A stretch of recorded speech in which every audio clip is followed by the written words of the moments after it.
las 9 de la mañana con 13 minutos en el tiempo del centro de la República Mexicana. Déjeme retomar el hilo de un asunto que hemos seguido con mucho interés.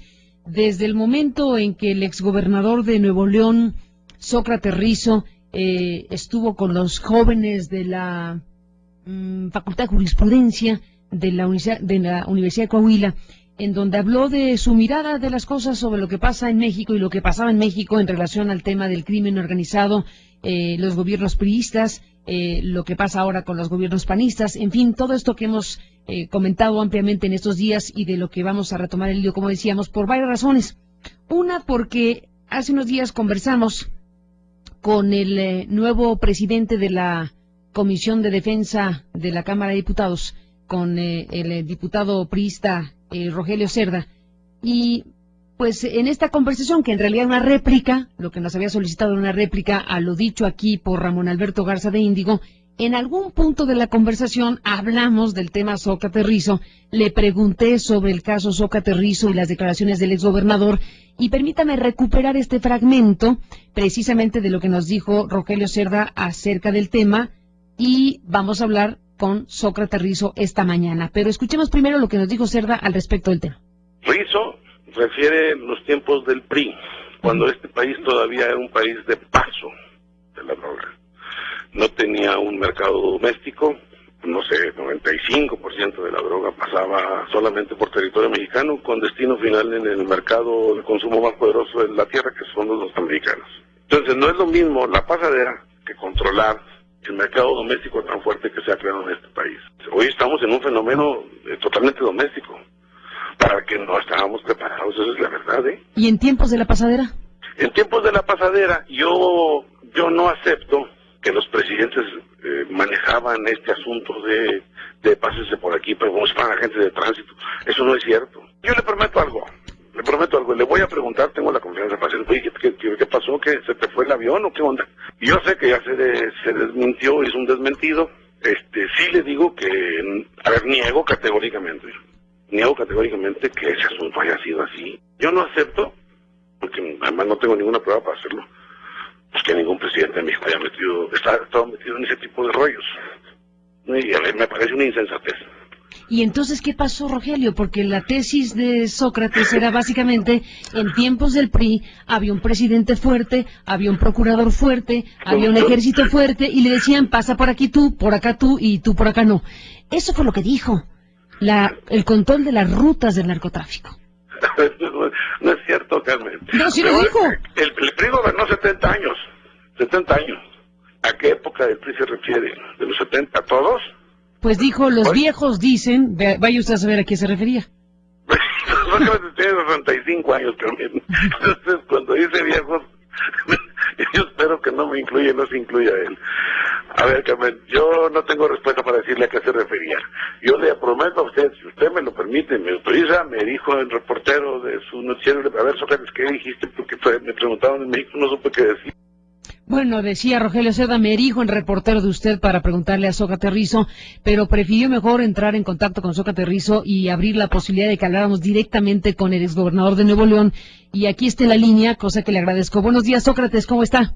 Muy buenos días, Carmen. El agradecido soy yo de darme la oportunidad de platicar contigo. Al contrario, aquí hay varias cosas, Sócrates, pero me gustaría retomar lo que usted dijo en este encuentro con los jóvenes de la Facultad de Jurisprudencia, y luego regresamos pues a esta discusión que se ha abierto a partir de sus propios dichos, y agregando algo que ya me dará su punto de vista, que tiene que ver ahora con la utilización política de lo que usted dijo. Se sabe que está por arrancar, si no es que ya sucedió en esta mañana, el día de hoy, pues una especie de campaña contra el PRI, donde van a retomar fragmentos de lo que usted dijo. Déjeme recuperar lo que usted dijo y regreso con usted si le parece bien.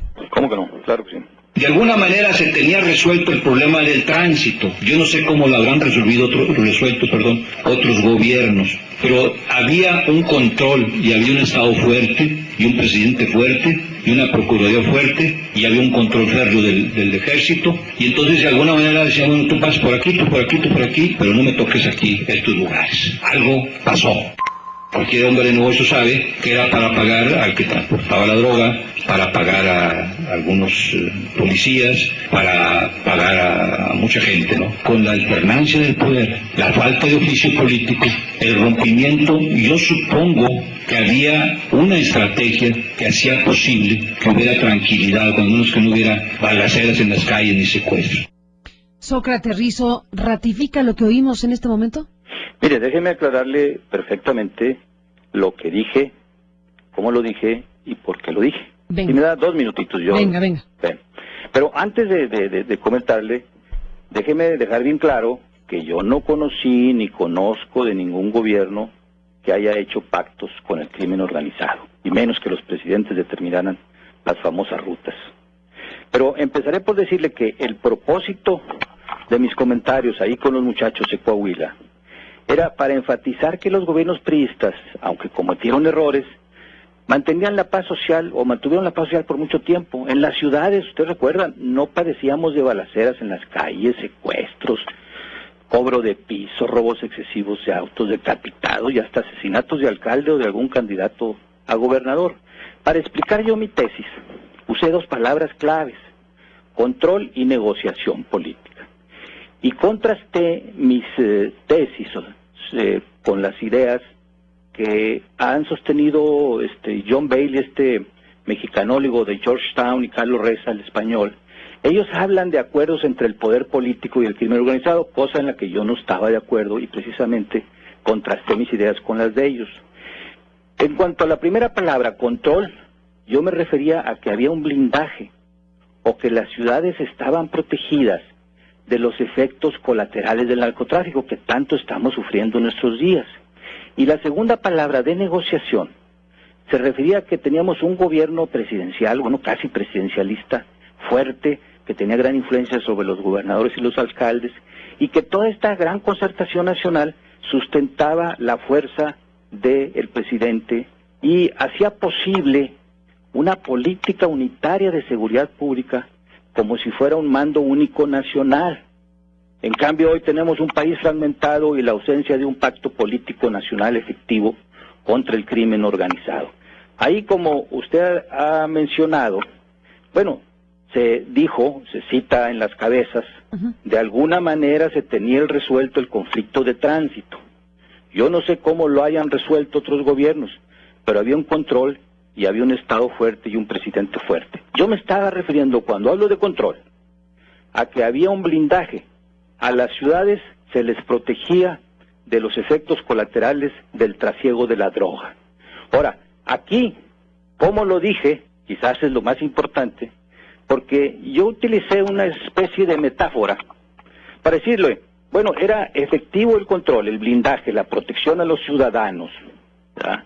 Que es como si los operadores encargados de la seguridad le hubieran dicho a los que hacían el trasiego de drogas: tú tirás por aquí o tirás por allá, pero no me tocas a las ciudades.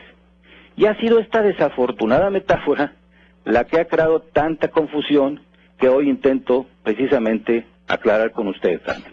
Sócrates, o sea que lo que usted quiso decir es que lo que usted describía le hace suponer o imaginar que los operadores, cualquiera que hayan sido los operadores del sistema, hacían esta distribución de las rutas.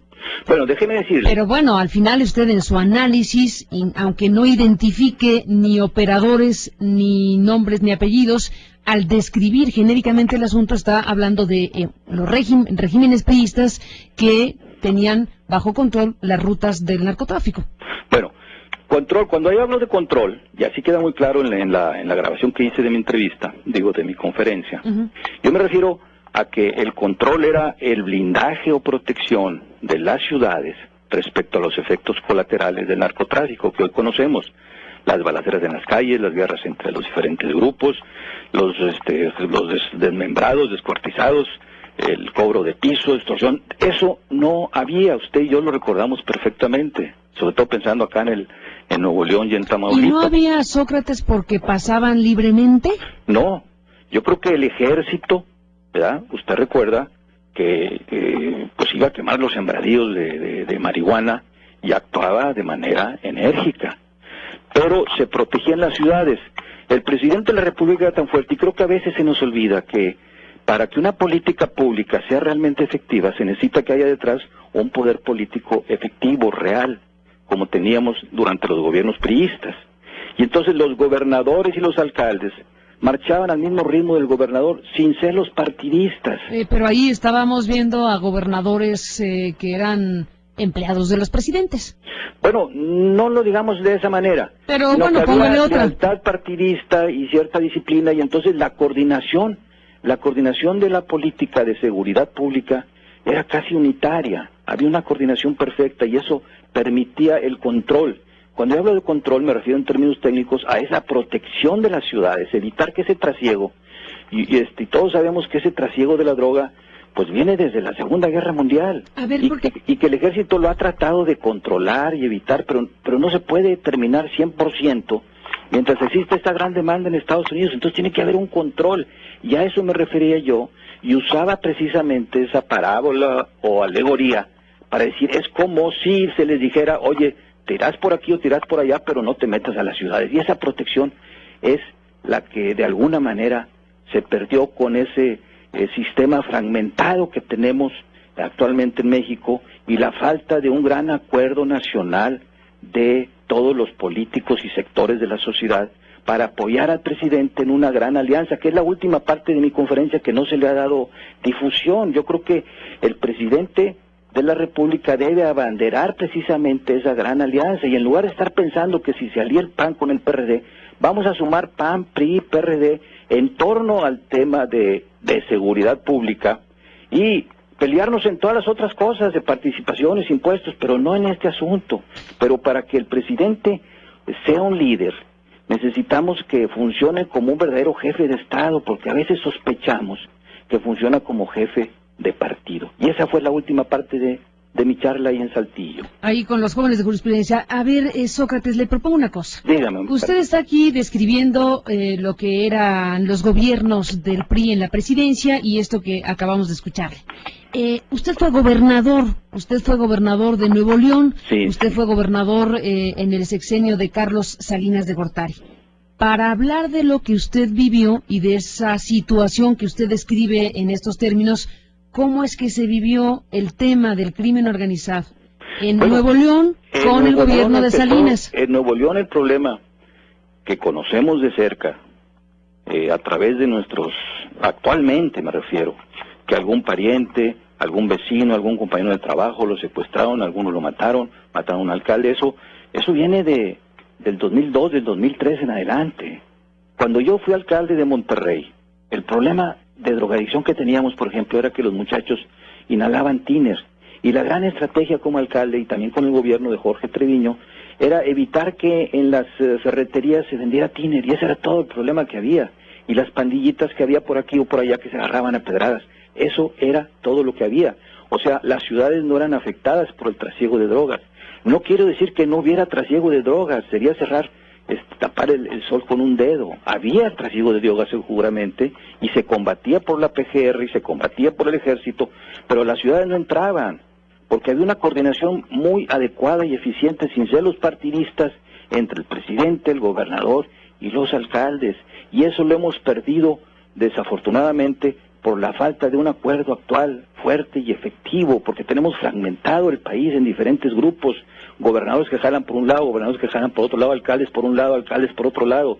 Entonces, analizar el trasfondo político del problema de seguridad es tan importante como analizar los modelos policíacos, y muchos nos hemos concentrado en el modelo policíaco y en técnicas policíacas y control de desconfianza y otras cosas, pero hay un trasfondo político que se requiere para que las políticas públicas realmente sean eficaces. Bueno, pues Sócrates Rizo, el punto es que sus declaraciones en la Facultad de Jurisprudencia de la Universidad de Coahuila ahora van a dar materia para una campaña contra su partido. Decíamos que se ha dado información, hoy por ejemplo el diario Reforma publica con una nota de Verónica Ayala, sobre la preparación de estos llamados narcoespots, le han llamado. El PAN de Nuevo León ha retomado estas declaraciones suyas para exhibir el supuesto control